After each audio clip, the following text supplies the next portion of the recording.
Je m'appelle Larissa Oliveira. J'ai 29 ans et je vis à Auckland, en Nouvelle-Zélande. J'ai grandi dans une famille modeste, mais j'ai toujours eu quelque chose d'incroyablement précieux, ma foi. J'ai accepté Jésus quand j'avais seulement 12 ans lors d'une retraite pour jeunes, et depuis ce jour-là, je n'ai jamais voulu m'éloigner du chemin de Dieu. Aujourd'hui, je suis missionnaire et je consacre ma vie à aider les autres à trouver la paix que seul Dieu peut offrir. Mais les choses n'ont pas toujours été faciles. Même en vivant pour Dieu, j'ai connu des moments de peur, d'insécurité et même de doute. Je veux partager quelque chose qui a complètement changé ma vie et mon ministère. Ce fut une expérience si profonde et effrayante que je n'aurais jamais imaginé que cela puisse m'arriver. Honnêtement, à ce jour, je me demande pourquoi Dieu a choisi de me montrer cela. Avez-vous déjà eu l'impression qu'il allait se passer quelque chose d'étrange? Une sensation inexplicable que l'air autour de vous devenait plus lourd comme si le temps s'était arrêté? C'est exactement ce que j'ai ressenti cette nuit-là. C'était un mardi ordinaire. Je venais de rentrer chez moi après une longue journée à m'occuper des enfants à la garderie.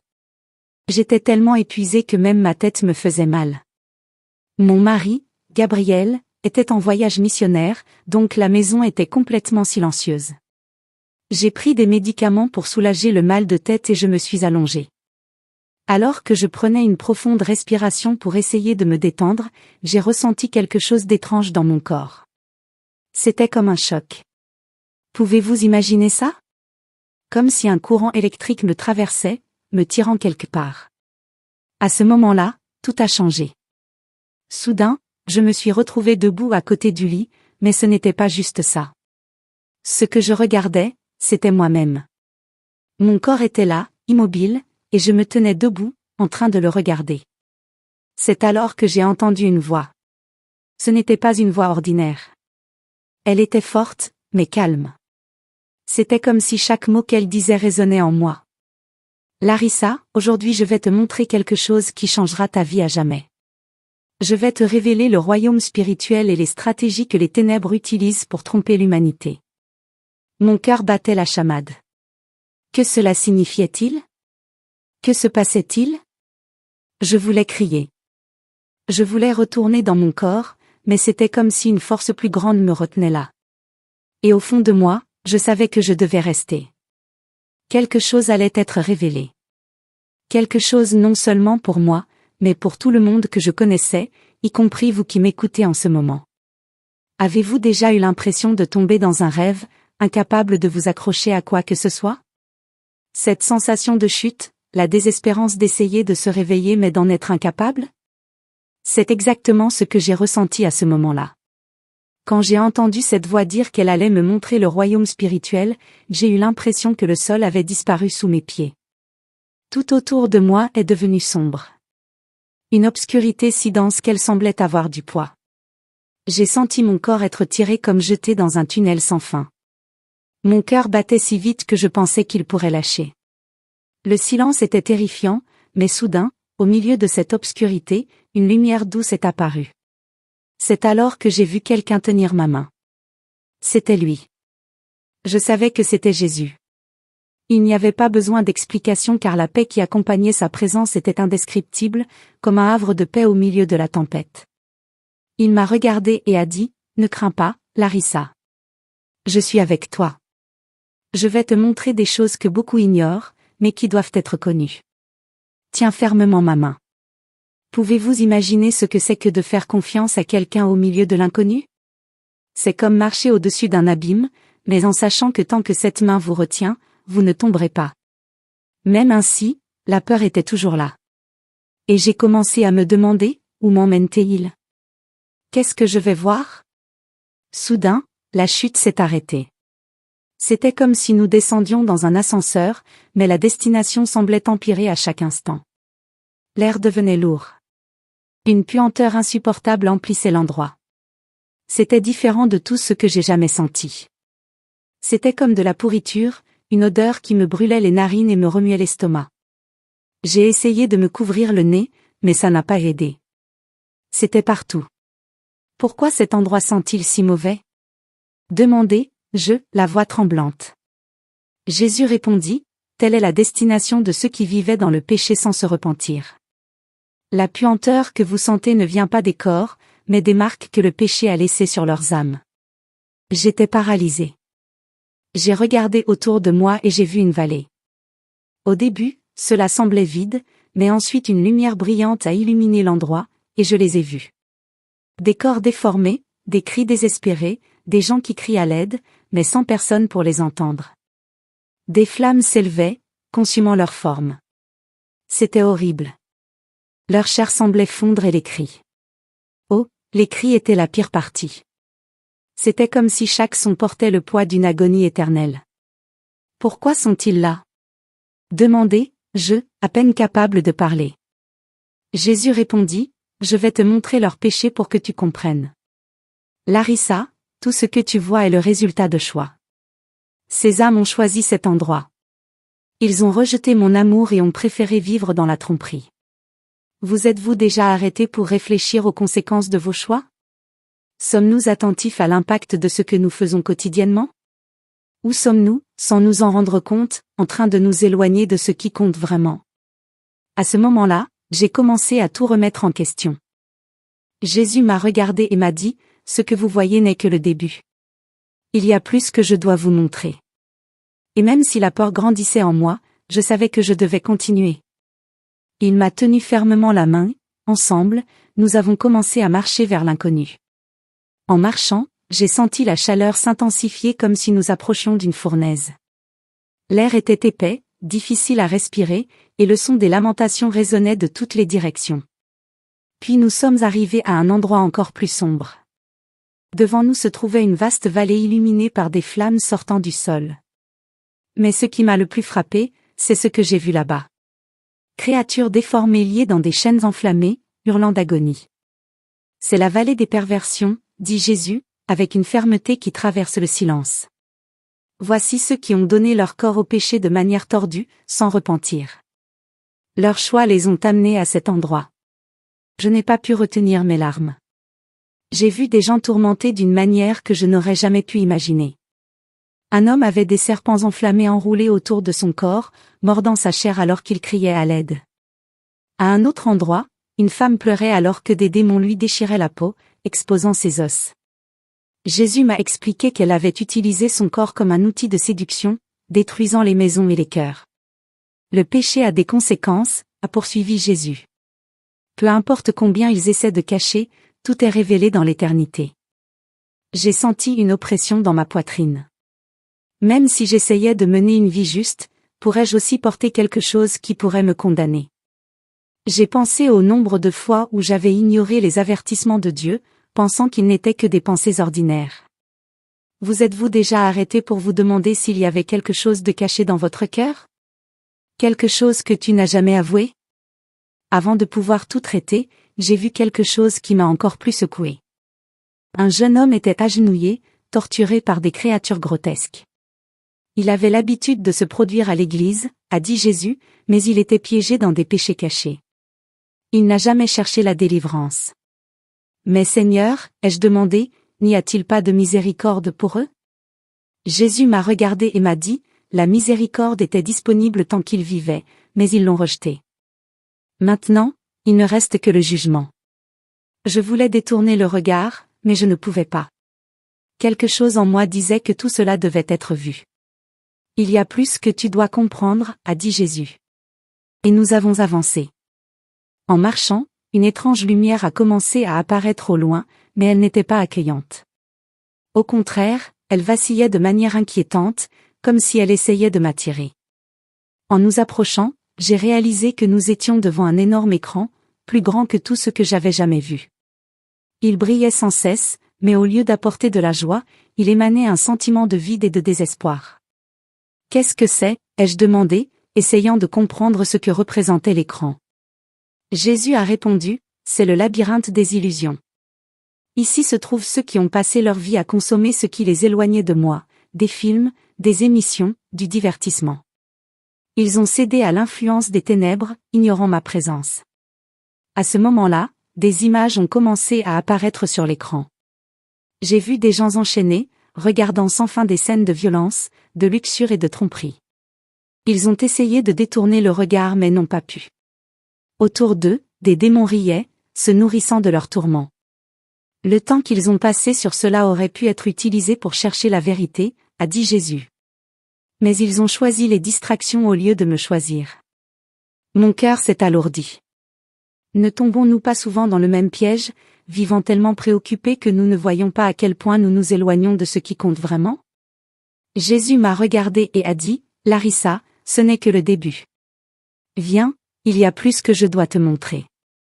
Nous avons avancé et les environs ont commencé à changer. Soudain, nous nous sommes retrouvés devant un immense bâtiment menaçant avec des murs ornés de symboles que je ne pouvais pas comprendre.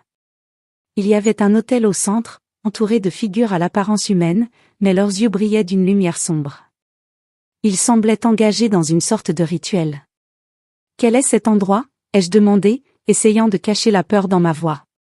C'est là que beaucoup font pacte avec les ténèbres, a répondu Jésus. Ici, les âmes donnent leur vie en échange de pouvoir, de gloire et de richesse. Ce qu'ils ne savent pas, c'est que tout cela a un prix éternel.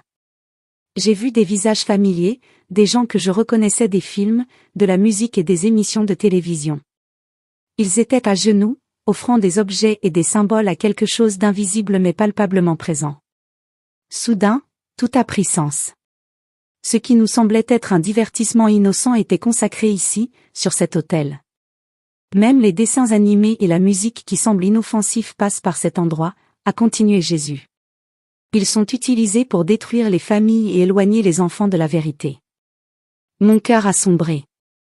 Combien de fois avais-je moi-même consenti à ces choses sans me poser de questions sur ce qui se cachait derrière?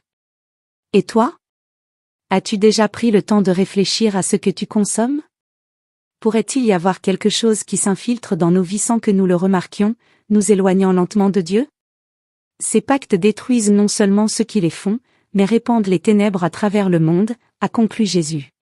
C'est pourquoi mon peuple doit rester vigilant. Nous avons traversé un couloir qui semblait interminable jusqu'à ce que nous arrivions dans une immense salle remplie d'hommes et de femmes bien habillés assis autour d'une longue table. L'atmosphère ressemblait à une réunion d'affaires, mais quelque chose n'allait pas profondément. Leurs visages, bien que normaux au début, ont commencé à se transformer en formes terrifiantes et grotesques lorsqu'ils parlaient. Jésus les a pointés du doigt et a dit, ce sont des dirigeants qui contrôlent les nations. Leurs décisions semblent bonnes aux yeux du monde, mais derrière elles se cachent des plans diaboliques pour détruire l'humanité. J'ai regardé en silence alors qu'ils discutaient de stratégies qui semblaient être du progrès, de nouvelles lois, des systèmes de santé, des avancées technologiques. Mais ensuite, quelque chose d'horrible a été révélé. Leurs paroles portaient des intentions sombres. Ils parlaient d'utiliser la nourriture et les médicaments pour affaiblir les populations, propager des maladies et démanteler les valeurs familiales. Ces plans ne sont pas simplement politiques, a dit Jésus. Ils sont spirituels. Ils travaillent pour les ténèbres, préparant le chemin pour un nouvel ordre mondial. Beaucoup de croyants sont trompés, pensant que ces systèmes sont la solution. Mais en réalité, ils sont éloignés de moi. Un frisson m'a parcouru l'échine. Il était difficile d'accepter que tant de ce qui semble normal dans nos vies quotidiennes puisse avoir une origine aussi sinistre. Sommes-nous attentifs aux choix que nous faisons? Ou laissons-nous ces influences prendre le contrôle de nos vies sans nous en rendre compte? Jésus a posé sa main sur mon épaule et a dit, Larissa, mon peuple doit se réveiller. Le temps presse. Alors que nous continuions, l'environnement a commencé à changer à nouveau. Cette fois, Jésus m'a emmené dans un endroit plus calme, mais le silence était inquiétant, comme si quelque chose allait être révélé. Le sol ressemblait à un miroir, et en regardant en bas, j'ai vu quelque chose qui m'a coupé le souffle. C'était comme un reflet de ma propre vie. Dans le reflet, j'ai vu des moments que je voulais oublier, des erreurs que j'avais commises, des pensées que je n'avais jamais confessées, des choix que j'avais cachés, même à moi-même. Mon cœur s'est mis à battre la chamade, et je me suis tournée vers Jésus. « Pourquoi me montres-tu cela » ai-je demandé, ma voix tremblante. « Larissa, a-t-il dit, avec un regard mêlant amour et sérieux, même ceux qui me suivent peuvent porter des choses qui déplaisent au Père. Il est nécessaire de se repentir et de chercher une vie complètement pure devant moi. » Mon corps tremblait. Combien de fois avais-je ignoré les douces mises en garde de Dieu? Combien de fois m'étais-je convaincu que mes péchés n'étaient pas si graves? Et toi? T'es-tu déjà demandé s'il y avait quelque chose dans ton cœur qui devait encore être confessé? Quelque chose qui, même si cela semble petit, pourrait te tenir éloigné de Dieu? Je suis tombé à genoux, les larmes coulant sur mon visage. Seigneur, je me repens, ai-je dit. Pardonne-moi pour tout ce que j'ai fait qui t'a déplu. Jésus a posé sa main sur ma tête et a dit, un repentir sincère apporte la guérison. Mais souviens-toi, Larissa, tu dois dire à mon peuple que je désire un cœur pur et une vie sainte. As-tu déjà ressenti que, même lorsque tout semble bien, quelque chose d'invisible travaille contre toi, comme si une ombre rôdait, causant des conflits et essayant de voler ta paix? C'est ce que Jésus m'a montré ensuite. Il m'a emmené dans un endroit qui semblait être une salle de guerre. Il y avait des cartes étalées partout, marquées de stratégies et de plans dessinés avec précision. Mais ceux réunis autour de la table étaient des créatures horribles, avec des yeux flamboyants et des sourires diaboliques. C'est le quartier général des ténèbres, a dit Jésus, sa voix ferme. Ici, des attaques sont planifiées contre les familles, les églises et les communautés. Satan sait que s'il détruit les fondements de la foi, il peut éloigner de moi de nombreuses âmes. J'ai regardé les cartes. Elles ne montraient pas des territoires ou des villes mais des foyers. Des foyers de gens ordinaires comme toi et moi. Les créatures discutaient de la manière de provoquer des disputes entre parents et enfants, de semer la méfiance entre les couples et de créer des divisions au sein des églises. J'ai vu des démons spécifiques chargés de manipuler les leaders spirituels, transformant la fierté et la vanité en outils de destruction. Seigneur, ai-je demandé, comment cela est-il permis? Pourquoi ces forces ont-elles autant de pouvoir? Parce que beaucoup de mon peuple ont laissé des ouvertures, répondit-il. Ils ont arrêté de veiller et de prier. Ils ont été distraits par des choses éphémères, et sans s'en rendre compte, ont donné légitimité à l'obscurité pour les attaquer. À ce moment-là, j'ai commencé à entendre des bruits, des cris, des disputes, des portes qui claquent. Jésus m'a montré les maisons de croyants envahies par ces forces maléfiques. Des familles entières déchirées par de petites choses, des paroles négligentes, des blessures non résolues, habitudes nuisibles, et les démons se nourrissaient de cela, riant et amplifiant le chaos. Je ne pouvais m'empêcher de penser, est-ce que cela se passe chez moi et chez vous? Combien de fois laissons-nous des petits conflits passer, pensant qu'ils sont insignifiants? À quelle fréquence sommes-nous distraits par des choses futiles pendant que l'ennemi s'infiltre dans nos routines? Larissa, mon peuple doit se réveiller. Jésus a dit, ils doivent comprendre qu'ils sont dans une guerre spirituelle, mais beaucoup ne sont pas préparés, vivant comme si la bataille n'était pas réelle, et pendant ce temps, l'obscurité avance.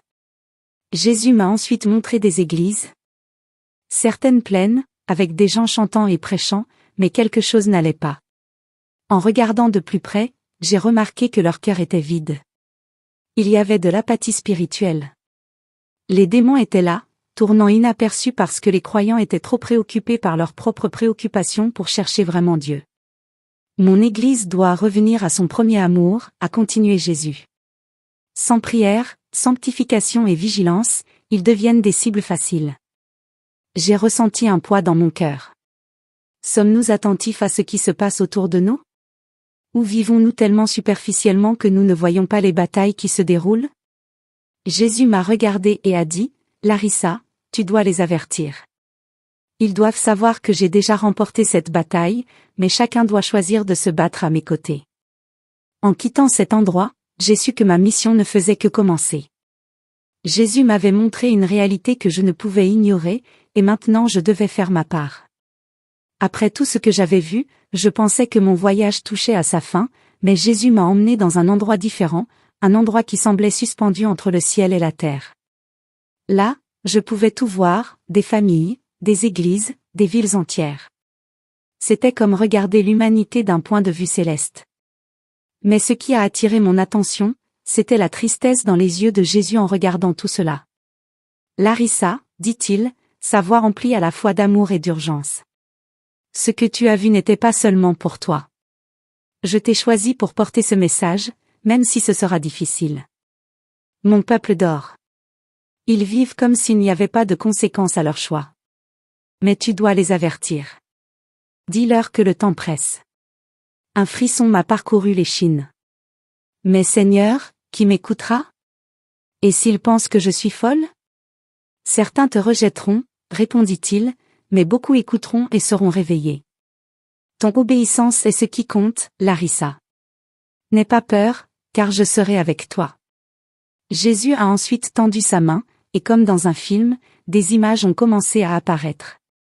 J'ai vu des familles à genoux, pleurant et se réconciliant.